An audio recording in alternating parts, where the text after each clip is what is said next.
So we just did all that and it wasn't recording. Okay.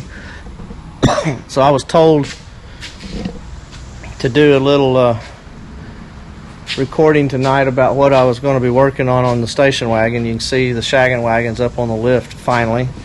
It's the first time any of my stuff's ever been on the lift. Excuse me. Brandon's been doing the exhaust. You can see he's done a wonderful job. Beautiful. Unbelievable welds. All stainless. Comes down, it's like a side pipe, all under the rocker. As you can see, nothing's really going to show. Comes through the rocker panel here. Got a little bit of finish welding to do in the morning when he gets here. So tonight I'm going to cut the old exhaust off, get it out of the way. It sounded pretty decent for the stock motor, but it's not going to do what we wanted it to, and it was too much trouble to tie into it. We'll get that off. Most everything on this car is stuff that we sell. One of the other things we're going to do is change out the oil block here. I got one from Motion Industries that's got the 2 outlets, so we'll put the sensor in one and the other one's going to be used to feed the turbos, the pressure side of the turbos. So we'll be going tonight. I'm going to build the drain lines from the turbo drain here down to the front cover. Already has the number 10 inlets in it, as you can see there. You can see that this whole front end is the Church Boy Racing modular type front end.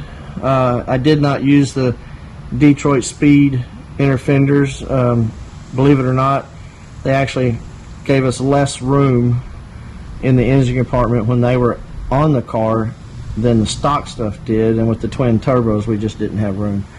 So I'm going to do a little work tonight, and then when I get done I'll do another little film and he'll put all this together in the next video. Thank you. Okay, so we've got the tailpipes cut apart, got them removed. Well, one of them. Still got to take the bolts out and take that one out. But you can see I've been driving the car for a while now. Well, I'll say for a while. I drove it most of 2019. We're going to get in here and get the subframes finish welded in, Scotch-Brite all that down. I'll paint it with the KBS. Yeah, there's a little electrical device inside the transmission to coincide with the turbos, maybe when we go to the track on occasion.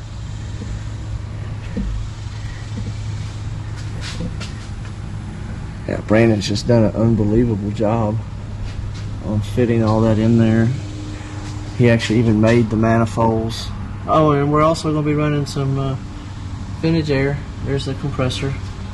We'll be running that on there also.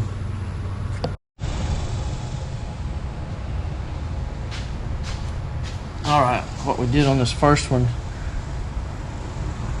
we put the fitting in here as pipe thread, and it stuck through a little bit, so I took it over to the lathe and I actually just used a countersink, which did it actually did two things. It countersunk it to let it feed a little easier, not like it needs it. It's a number 10 line being fed by number 4, but it also was able to cut off the excess that was sticking through. So now, since I'm kind of old-fashioned, I'm still going to put a little RTV on the gasket. This is the high temp since it's going on the turbo. Little thin layer, we'll smear it. Just basically it's just enough to hold the gasket in place while I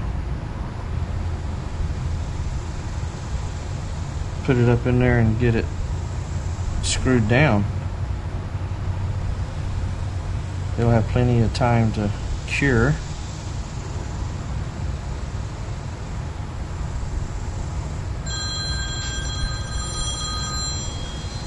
That's Mr. Spam Risk. He must not have anything else to do besides call, because he calls about 12 times a day. I'm started.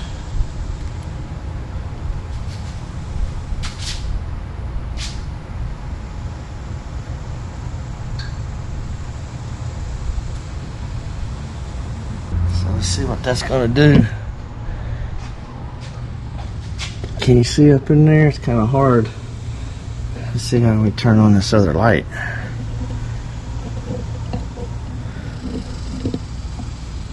There's supposed to be a light button on here somehow. Anyway, there's the deal right there. So we just got to do the other side right quick, and then we'll measure and route the hose over and down into that. So what we're going to do here is this actual bulkhead or manifold is a brand ICT billet. It's the part number GT15-GT35 turbo flange. It's 1/2 inch pipe thread. Then I have the Fragola 1/2 inch pipe to -10. We're going to put that together, snug it up as we did the other one, and it's going to stick through a little bit right here, as you can see. And then we'll machine it down and taper it like we did the other one. Okay, working on these turbo fittings. You can see them up in there now, and if you'll notice the V-band clamp, you know, if you're not paying attention, you'll run into this. You'll get it all in place and tight. So instead of just rotating it around to make clearance for the fitting, instead of just rotating it around, because then the nut's going to be up on the top side.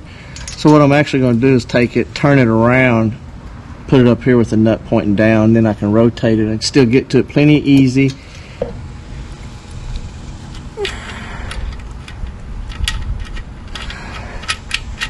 Yeah, if you notice, it'll give us a nice gravity feed right into it. So we'll use the straights on both sides.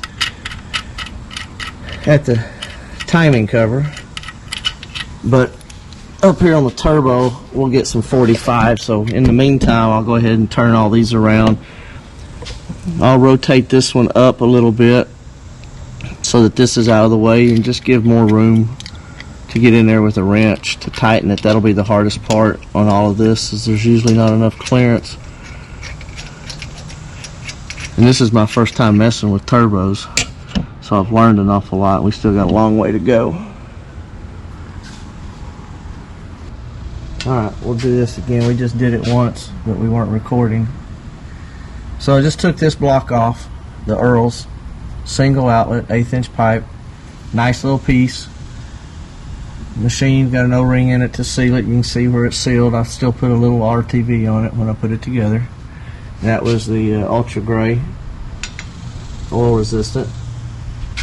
And then I ordered this dual port from Motion Industries. It's also a nice piece. Got the fitting screwed in it. This will be the oil feed for the turbos. It's a 1/8 inch pipe to -4. This one here is going to be for the pressure sensor for the gauges. But the way it's packaged, you don't know if it's got a gasket in it or if it's machined for an O-ring. So it has neither. So now, since there's no gasket, no O-ring, I got to find a gasket.